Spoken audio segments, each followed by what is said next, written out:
Era uma madrugada comum em uma pequena cidade do interior. Silenciosa, com o céu coberto por nuvens escuras e pesadas. Não havia vento. Nenhum barulho. Apenas o som de um relógio antigo pendurado na parede da sala da casa dos Andrade, marcando as horas com seu ponteiro cansado. Dentro da casa, todos dormiam. Juliana, mãe solteira, estava exausta após um dia inteiro de trabalho. Era faxineira de um hospital e passava horas em pé, limpando corredores cheios de dor e silêncio. Seu filho, Miguel, de apenas 7 anos, dormia em seu quarto, agarrado ao travesseiro em forma de urso que herdara do pai, falecido pouco antes de seu nascimento. Juliana era uma mulher de fé. Não uma fé barulhenta, dessas que gritam para o mundo, mas uma fé silenciosa, profunda, que se manifesta em orações sussurradas antes de dormir e na certeza de que Deus estava olhando por ela, mesmo nos dias em que tudo parecia escuro. E naquela madrugada, algo diferente aconteceu. Por volta das 3h17 da manhã, Juliana acordou com um calafrio inexplicável. Não era frio no corpo, era algo que vinha de dentro, como uma intuição sufocante. Ela tentou ignorar, se virou para o outro lado da cama, fechou os olhos. Mas algo a impedia de voltar a dormir. Foi quando ouviu uma voz, baixa, firme, clara: levanta. Vai até o quarto do Miguel. Juliana sentou-se na cama num susto. Seu coração disparou. Olhou para os lados. Ninguém. A casa estava escura e silenciosa. Pensou que fosse um sonho. Mas então, ouviu novamente: vai até o quarto do Miguel. Agora! Era uma voz masculina, suave, mas com autoridade. Juliana, assustada, levantou-se sem pensar. Suas pernas tremiam. Ela atravessou o corredor em passos rápidos, com o coração batendo forte no peito. Ao abrir a porta do quarto do filho, viu uma cena que a fez perder o chão. Miguel estava deitado de bruços. Mas seu corpo tremia. Ele tentava respirar, mas parecia engasgado. Estava sufocando. Em pânico, Juliana o virou com cuidado e percebeu que ele estava completamente roxo. Uma reação alérgica. Ele tinha comido algo no jantar que jamais poderia. Algo que ninguém sabia que causava alergia tão grave. Ela gritou. Pegou o menino nos braços e saiu correndo para o hospital, que por sorte, ficava a poucas quadras dali. Atravessou a rua descalça, com o filho nos braços e lágrimas nos olhos. Um segurança a reconheceu na porta do hospital e correu para ajudá-la. Em poucos minutos, Miguel estava sendo atendido. A equipe médica agiu rápido. Foi por pouco. Muito pouco. Mais alguns minutos e ele teria tido uma parada respiratória. Horas depois, com o filho estabilizado, Juliana sentou-se em uma cadeira da sala de espera. Suas mãos tremiam. Seus olhos estavam vermelhos. Mas seu coração estava grato. Porque sabia. Aquela voz não era imaginação. Não era sonho. Era Deus. Ou um anjo. Ou talvez o pai de Miguel, que sempre dizia em vida que cuidaria dos dois, onde quer que estivesse. Os médicos ficaram impressionados. Disseram que a reação do menino era rara e muito agressiva. Se ela tivesse demorado um pouco mais, ele não teria resistido. Juliana chorou. Chorou como nunca. Mas era um choro de gratidão. Porque sabia que algo muito maior havia acontecido naquela madrugada. Ela se lembrou das palavras da voz. Tão claras, tão seguras. Um comando direto, como se Deus tivesse invadido o silêncio da noite para proteger aquele menino. Naquela mesma semana, Juliana mandou celebrar uma missa em agradecimento. E contou seu testemunho.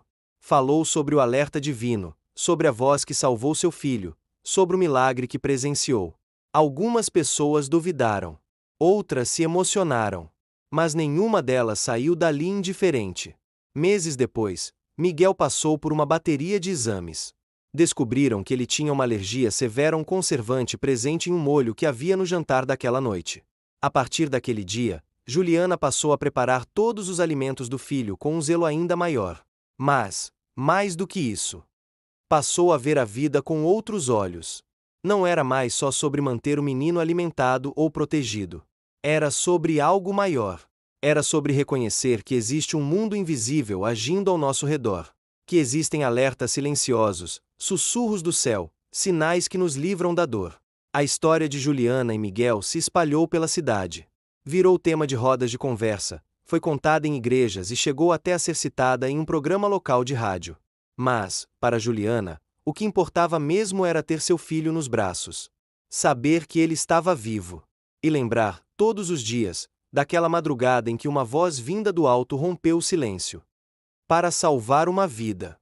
Até hoje, Miguel, já com 12 anos, não se lembra do que sentiu naquela noite. Mas sabe da história. Sabe que algo extraordinário aconteceu. E sempre que se deita, antes de dormir, ele sussurra baixinho: "Obrigado, Deus, por ter falado com a minha mãe." E Juliana, do outro lado da porta, escuta, com os olhos cheios de lágrimas e com o coração cheio de fé, porque a voz que salvou seu filho naquela madrugada foi um alerta do céu, um alerta de Deus. Miguel cresceu saudável, mas a marca daquela noite ficou gravada na sua alma como uma cicatriz invisível. Não era uma dor, mas uma lembrança constante de que havia algo maior cuidando dele. Ele cresceu ouvindo sua mãe contar a história da madrugada em que a voz de Deus rompeu o silêncio para salvá-lo. No começo, ouvia como quem ouve um conto de família. Mas, conforme foi crescendo, começou a se perguntar: por que comigo? Por que fui salvo? E quem era aquela voz? Aos 14 anos, Miguel era um menino introspectivo. Gostava de silêncio, de observar o céu, de desenhar coisas que nem sempre sabia explicar. Às vezes, desenhava cenas que sua mãe achava estranhas. Uma delas chamou a atenção. Era um quarto escuro, com um feixe de luz entrando pela porta entreaberta e um homem com um manto claro segurando a mão de uma criança. Juliana perguntou: "Onde você viu isso, filho?" Miguel respondeu com naturalidade: "Em um sonho. Ou talvez não tenha sido sonho. Acho que eu estava lá." Juliana gelou.